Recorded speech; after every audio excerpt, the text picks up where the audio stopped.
The Richard Roeper Show is brought to you by AmericanEagle.com Studios. The digital landscape is changing rapidly, and to compete in today's online business environment, you need that experienced partner.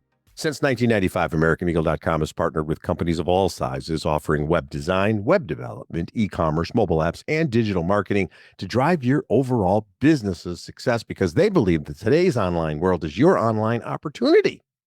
Visit AmericanEagle.com to get started today. AmericanEagle.com. That's AmericanEagle.com. All right, we want to get right to it. So much happening in the world of pop culture, particularly all the stuff going on with late night television and the cancellation of Stephen Colbert's show, and actually the cancellation of the entire franchise known as The Late Show. This broke a few days ago. We wanted to get the podcast. Actually, we're going a little bit early this week with the podcast to kind of catch up with everything. As I'm sure you've heard, CBS has canceled The Late Show, Stephen Colbert. Interesting article from the Hollywood Reporter looking at various places where he could go. Stephen Colbert is 61. How did he get to be 61 all of a sudden? And the viewership, as we know, for broadcast television and for the traditional talk shows has gotten older, and things have changed. Conan O'Brien was on TBS for years after all the craziness with NBC, right? And he then got this incredible podcast deal, right? And he's in control of his own fate. David Letterman is kind of gently, not so gently, maybe pushed out at CBS after being a legend there. And before that on NBC, he's got his interview show on Netflix, which is great. Jon Stewart did kind of the Daily Show, new 2.0, 3.0, whatever 0.0, on Apple TV Plus. Now he's sometimes back on the Daily Show, and he's got a podcast. The podcast is a big thing. So for Stephen Colbert, he's not going anywhere. That in fact, this might be one of those things where it works out better for him because of the very nature of late night broadcast television and how it's not becoming irrelevant, but is definitely losing its grasp on the national consciousness. We're going to talk a little bit about the history of the late night talk show in a little bit here on the podcast. So for Colbert, I could see Netflix picking him up. Maybe Netflix doesn't want somebody who's going to be that political. So he could do, if he does his own YouTube channel, he will get hundreds of thousands of subscribers, I would think, and millions of views, podcast, all that kind of stuff for Colbert. And he might, the thing is, if you've got your own podcast, and either you have handpicked sponsors or you're just doing it on your own and you're charging folks a few bucks for it, you're never going to have any worries about the corporate partners saying, hey, you can't do this and don't mess up possible deals we have on a much larger scale. You've got a certain amount of freedom, a lot of freedom. You still have to be responsible, obviously, as a broadcaster, but it might work for him. So for Stephen Colbert, The Late Show, and as CBS has mentioned, this is it for The Late Show. It's time to move on. They said in a statement, we consider Stephen Colbert irreplaceable. Well, do you though? Because you just let him go. But what they're saying is irreplaceable in terms of another host of The Late Show. So we consider Stephen Colbert irreplaceable. We will retire The Late Show franchise when the Colbert Show goes off the air. We're proud he called it home, blah, blah, blah, pantheon of greats, d. And then they said, this is purely a financial decision against a challenging backdrop in late night. It is not related in any way to the show's performance, content, or other matters happening at Paramount. That's their statement, and they're sticking to it. Now, the other late night talk show hosts are banding together, either appearing with Colbert or doing their own monologues. Jon Stewart went on a big rant and said, I'm not going to play the clip. You can find the clip, but he said, I understand the corporate fear. You have $8 billion at stake.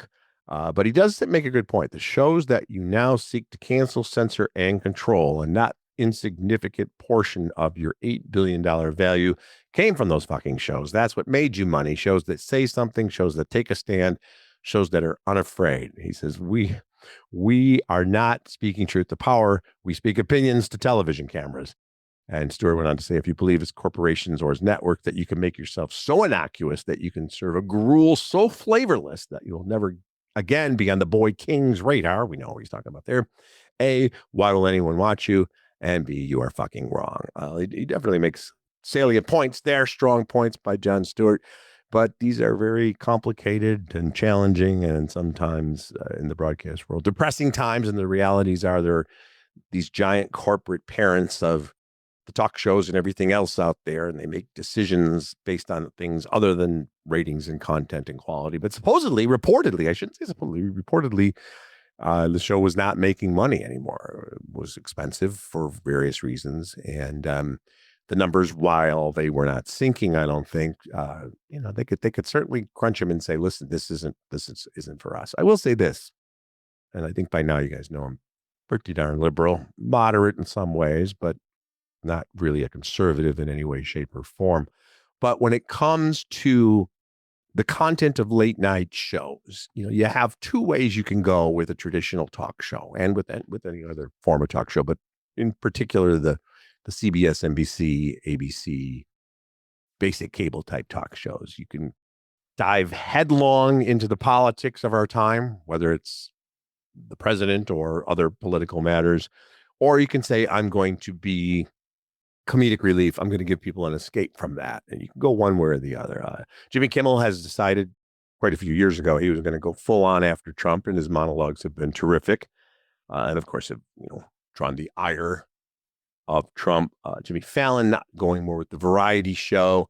Colbert, obviously, hugely political. So every year, Jimmy Kimmel takes the summer off, and instead of doing the best of Kimmel like they used to do with talk shows or other types of programming, he has guest hosts. So that way you can still have fresh guests. So like for this example, this week, you have the cast of the Fantastic Four, which we're going to talk about as well in the podcast, and they can promote their movie. And it's nice to see all these shiny, happy people, entertainers, artists, actors, musicians, whatever the case may be, in live on tape, if you will. Jimmy Kimmel Live is not actually live. They tell you that at the beginning of it. But, present day, talking about present day stuff. There's a talk show.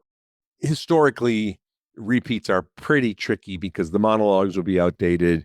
And the guest promoting a movie that's already playing on streaming video, it doesn't always work unless it's, comics and things like that. So I know they had different co-hosts, I think, or guest hosts every week. So Alan Cumming, the terrific actor, performer, comedian, raconteur, is a host this week.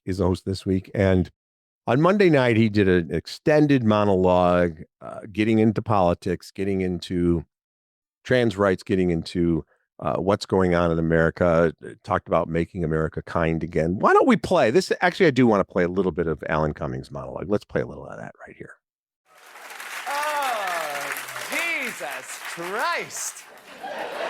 And talking of Jesus, even as an atheist, I am a big fan of Jesus. I really am. I mean, what's not to like? A tall, gorgeous man with great abs and flowing hair, getting his feet washed by prostitutes and encouraging people to love their neighbors, all the while slaying in a loose kaftan. And Jesus was an immigrant, by the way, let's not forget.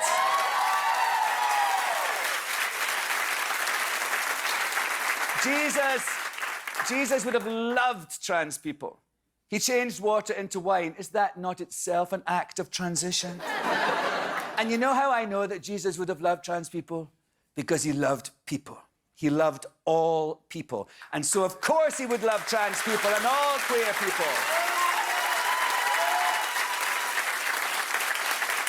I mean, Jesus was followed around at all times by 12 hot single guys, all of them also sporting kaftans. You do the math.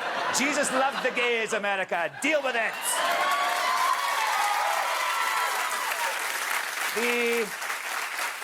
The only thing our current president has in common with Jesus is that they both owe their careers to their dads. Thank you. Now, I would like to make it clear from the get-go here, from the outset, that I agree with about 99.9% of what Alan Cumming has to say in this monologue. I'm in line with his way of thinking. He makes great points about everything from people focusing on the wrong types of issues to mischaracterizing certain issues to the real teachings of Jesus, and does so with his typical intelligence, wit, and humor.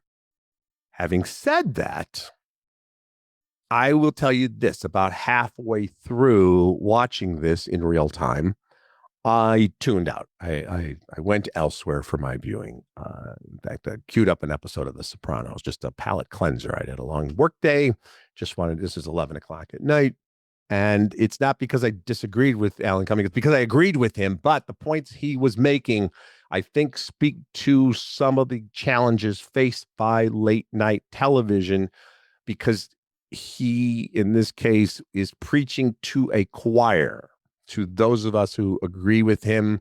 And we know everything he said already. No offense, but it's like, yes, we know these points. We agree with these points. There's really nothing new to be said. It has been said time and time again. And if you don't agree with Alan Cumming, you tuned out a lot faster than 5 minutes into it. If you even watched it all, you were gone in probably a minute because you're like, I don't want to be lectured to. I want to watch a comedy entertainment show. Bring on the Fantastic Forecast. So defending to death Alan Cumming's right to say that, agreeing with everything he said. I'm saying the vehicle, the medium in that point, medium being the message, that you do risk alienating not just the people who vehemently disagree with you, but even those of us who think you're making the great points that you're making, because we've heard that before. And sometimes you do just want escapism. So I don't like the way CBS handled this situation with Stephen Colbert. I think it's naive to believe that it was done in a vacuum.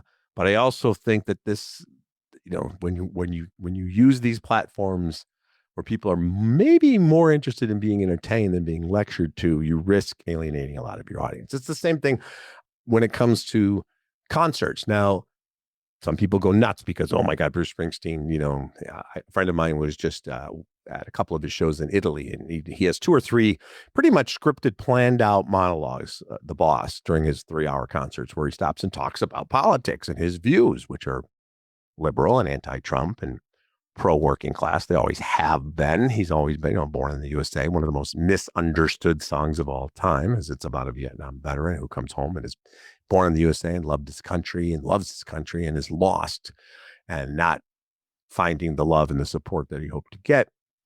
And some people say, I don't go to a Springsteen concert for his politics. Well, you should know by now, if you go to a Bruce Springsteen concert, you're probably going to get that. And by the way, half his songs are going to have messages as well. And Bono's going to say stuff. And there are other performers. I have a good friend who's very successful musician, has had numerous gold and platinum records, has toured the world for 40 years.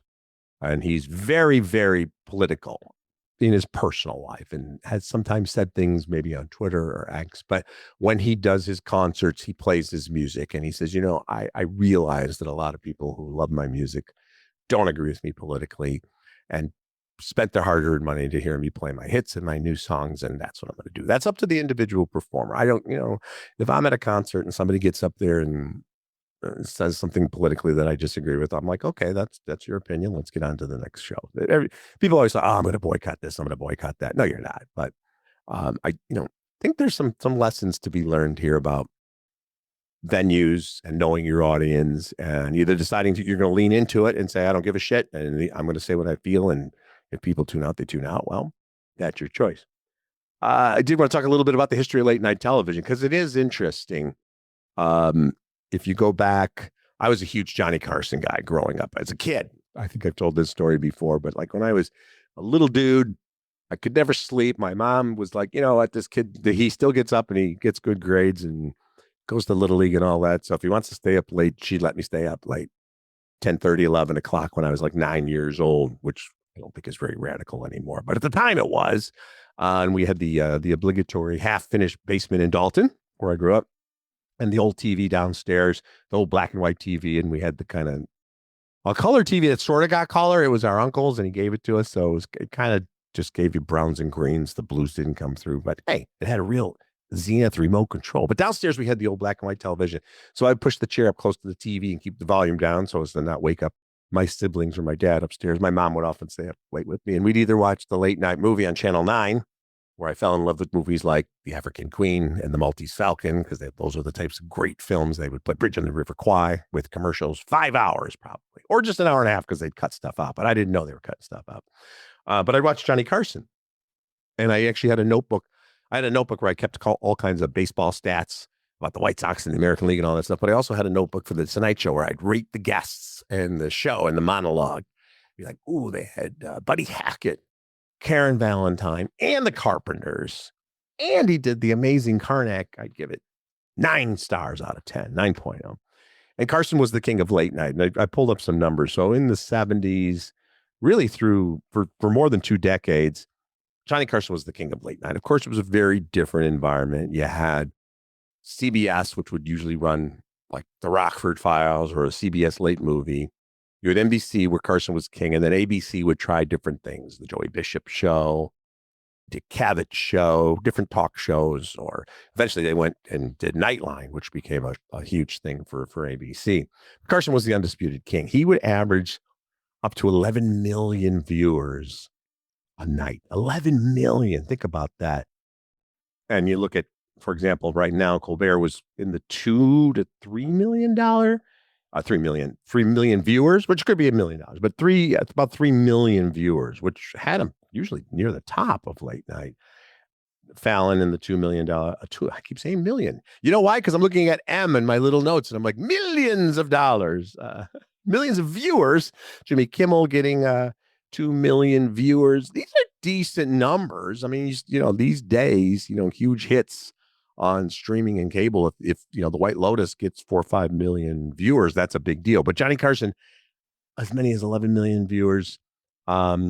You go to Letterman, was pulling in 7 million every single night when he was on NBC. He had started, and then to CBS actually was 3 to 5 million viewers at NBC, and then closer to 7, the Late Show. And, that was a demographic you wanted too back in the 90s with Letterman, because, younger than the Carson demographic. And then Jay Leno was huge for a long time through most of the 90s and the 2000s with, you get 8 million people, 9 million people. And I was thinking about this because I was on different talk shows. I was on with Conan and some other, tons of other host, but I was on the Tonight Show with Jay Leno, and even the Jay Leno Show, which ran like at 9 o'clock Central. Remember that for a while? About 25 times total. Jay was always really good to me. I was on with Roger most of the time, and then as a solo guest, maybe a half dozen times. And listen, some of the appearances I was really funny. Some I was not so great. And there were a couple where I was like, man, you were pretty effing nervous. And I was, because this wasn't my thing. I grew up wanting to be a newspaper guy and a radio guy and didn't even know what a podcast was. I know it sometimes hit me as somebody who was such a student of the Tonight Show. And in the early days, they were still recording it on the same soundstage where Johnny Carson had the show. In fact, the famous Carson curtain was still back there, even though they were using a different backdrop for Jay Leno. But if I'd really thought about the fact that 8 million people were watching that, that would have been very daunting. So, the viewership has changed. The other thing is, if you go back and look at just the approach taken back then, Johnny Carson did not talk about politics. He rarely talked about politics. The show lived in a vacuum. When you watch a lot of the late night shows, in particular the Tonight Show with Johnny Carson, the jokes were about how hot is it, and Johnny's divorces, and very traditional humor. And the comics, once in a while, George Carlin would come on or something like that. But Carson believed in what we talked about earlier, in that separation of his personal views and his late night talk show. He knew that people, the old cliches were true. People would go to bed and watch Johnny Carson, in their bedrooms across middle America, and really across all of America. Now, I want to say 67, he did a Playboy interview. The Playboy interview back in the day were great. People always say, oh, you read it for the articles, haha. But the truth is, they'd get Malcolm X and Muhammad Ali and all the great historical figures, and Norman Mailer and Jimmy Carter for the Playboy interview, these long form interviews, which were great. And there are collections of them out there. In 1967, Carson called the Vietnam War stupid and pointless in a Playboy interview. But again, he wouldn't do nightly monologues about it. It was a different climate for that. It was interesting because if you look at late night television and sitcoms, American television in the 1960s was actually quite awful in a lot of ways. Not the news coverage, but I'm talking about, all those rural comedies. And I know a lot of people love the Beverly Hillbillies and Petticoat Junction. I did not. I wasn't even a huge fan. I have to say, of the Munsters or the Addams Family, just not my thing. Andy Griffith Show's great. The writing I love. Dick Van Dyke Show, great. But they lived in this they all existed in this vacuum where there was almost no mention of anything going on in the real world. And there was a show called Gomer Pyle USMC with Jim Neighbors. who was a character on Andy Griffith. The golly, an aw shucks guy, Jim Neighbors. The show was called Gomer Pyle USMC. He was in the United States Marine Corps in the 60s, and they never mentioned the Vietnam War. On Gomer Pyle USMC. It lived, you talk about the Marvel universes and the different parallel world. This sitcom, it was a completely insulated, idyllic, bullshit world, basically. Gomer Pyle USMC. They also had a popular sitcom called Hogan's Heroes, which was set in a German POW camp during World War II, which is insane when you think about it. There was actually some moments where they did there was always talks about the Russian front and they lampooned Nazis. It was trying to be more in the vein of the, Marx Brothers and Charlie Chaplin. It wasn't that elevated, but crazy stuff. So late night wars continue, but on a much lower scale. People now are more interested in the clips of the late night shows that you see on YouTube and elsewhere. But we know Stephen Colbert will land on his feet and will be great as always. Let's take a break. We're going to talk about Portillo's, and when we come back, we're going to talk about the Fantastic Four taking their first steps.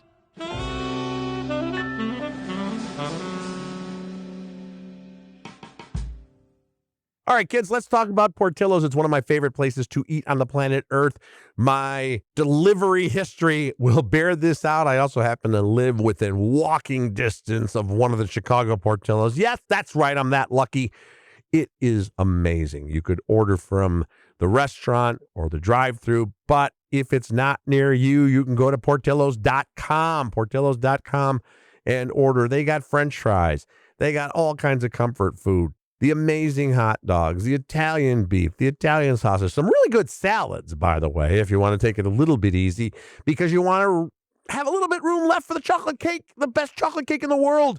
Think about it. Portillos.com, Portillos.com. That's how you spell it, Portillos.com.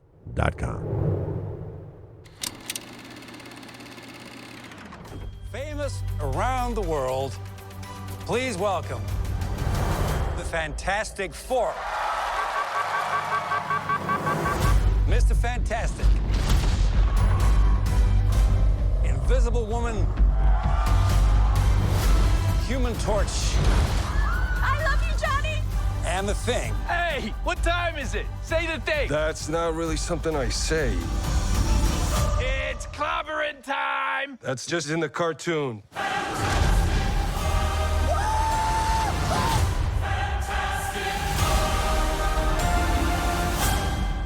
Okay, Fantastic Four is now hitting theaters as this broadcast is podcast. I'm saying broadcast because in my mind it still is launching.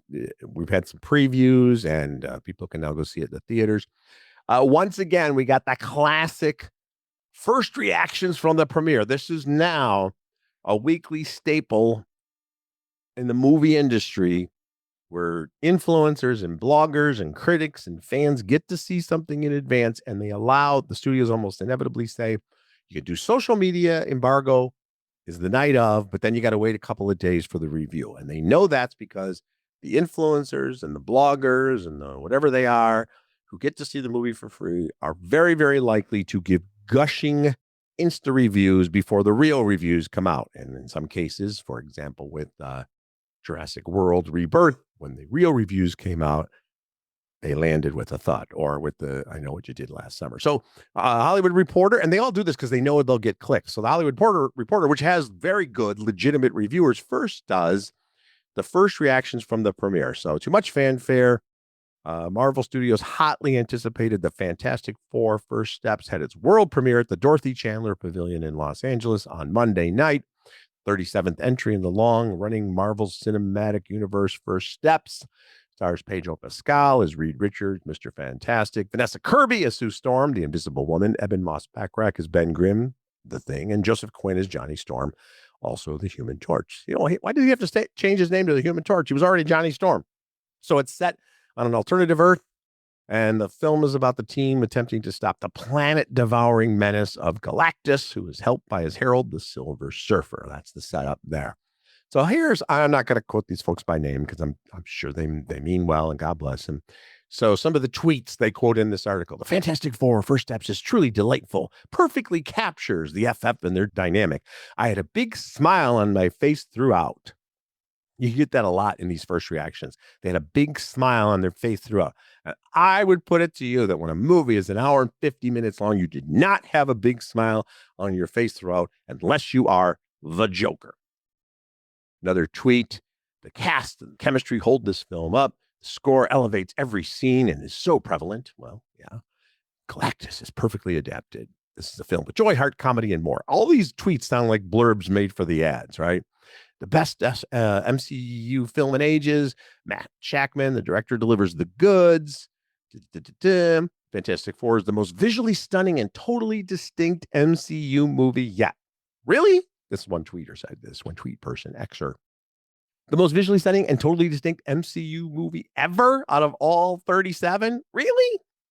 And on it goes. You get the gushing. Now, the reviews are starting to come out, and they're pretty darn solid as well. And I am joining the chorus of positive reviews. It's a very much, I think, 3-star movie. Fantastic Four First Steps, kind of following with Thunderbolts and Superman, and now with the Fantastic Four First Steps, where all of them have some heavy moments and all of them have great struggles against, otherworldly forces that could end the planet, but they're still lighter in tone and in visuals and overall energy than a lot of the previous DC and MCU movies, where they were so heavy. And listen, some of the Avengers movies were great. We know this in Black Panther, and even some of the Justice League movies, but they got so dark and so heavily reliant on the CGI battles that started looking one after the other. And what I liked about the Fantastic Four First Steps is it does the same thing that in particular Superman did, and Thunderbolts to a lesser extent, is that there's plenty of time to establish the dynamic, the relationships between the characters. And Superman takes place in a world where Superman is already Superman, and Clark Kent is at the Daily Planet, doesn't do a big origins thing, and he's already dating Lois Lane, and Lex Luthor's already the villain, and we hit the ground running. But there's that great early scene where Lois Lane interviews Clark Kent, aka Superman, and it's like a screwball 30s comedy. There's great banter and dialogue, and the same thing you get here with Reed Richards and Sue Storm, Johnny Storm, and Ben Grimm. They have this great device at the beginning. There's a television special on ABC chronicling the 4 years since the Fantastic Four, since they went into space as astronauts and then had that weird current that gave them the cosmic ray powers during their space mission. And it's done in this great 60s style, but it also then takes us, through the origin stories of the Fantastic Four. And now they're the Fantastic Four. They're the heroes of the world. But they've got this great family dynamic because, of course, Reed and Sue are married, and Johnny's her brother, and Ben's, he's Uncle Ben. He's Uncle Ben Grimm, basically, the Thing, if you will. And we really get a lot of good, funny domestic comedy, good drama, because they're going to have a baby, Reed and Sue now, and there's concerns what's going to happen with this baby. And then, you get Galactus coming in, and Julia Garner's great as the Silver Surfer, who has a kind of a cool story arc. But then Galactus wants to eat the world, literally wants to eat the world. I don't want to give it away, but there's a scene where he grabs a hunk of soil from the earth and he kind of brings it to his face and inhales it like he's Martha Stewart gardening. But then he says, if you give me your baby, little Franklin, I'll spare the planet. So that's the big existential crisis there. But there's a lot of action, but it's done in such a cool way. There's some CGI. You're always going to get that. And, the villain always has to have that booming voice. And, the villains are always so unhappy. They're cursed to being villains. They never have much of a personal life. It doesn't have like a cool pad or anything like the Galactus pad. But it's set in what they call Earth 828, which is an alternate retro futuristic Earth, which is very much 1965, except for the fact that they got superheroes zooming around, and the sets and the production design, practical effects, and the CGI as well. It's got such a cool 60s look. Really great looking film. A lot of great humor, a little bit of heart at the end. It's certainly not top tier, but I like what they're doing with some of these superhero franchises now, giving them the fresh start. Yes, it sets up for the next adventure of the Fantastic Four. The cast is terrific, very entertaining. On a completely different note, a smaller movie hitting theaters that I do want to recommend as well. It's called Four Letters of Love. It's based on a novel. It plays like an Irish version of a Nicholas Sparks story. Pierce Brosnan, Gabriel Byrne, Helena Bonham Carter are in this film. And it's kind of this sort of magical realism story set in the Ireland of the 1970s. And there's a young troubled man living on one stretch of land on the west coast of Ireland, and then this family just across the water. And there's a love story, but how are they going to get together? It involves a poetry contest and a painting, and a lot of grand proclamations about fate and connection and family and spirituality. And like I said, it gets a little magical. It's a beautiful romance, wonderful acting.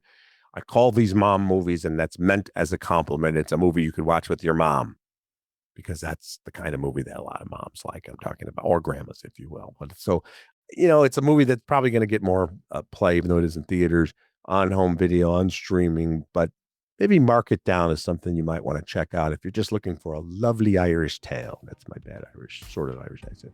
It's called Four Letters of Love. So 2 recommendations for you. Thanks for listening, and we will talk again very soon.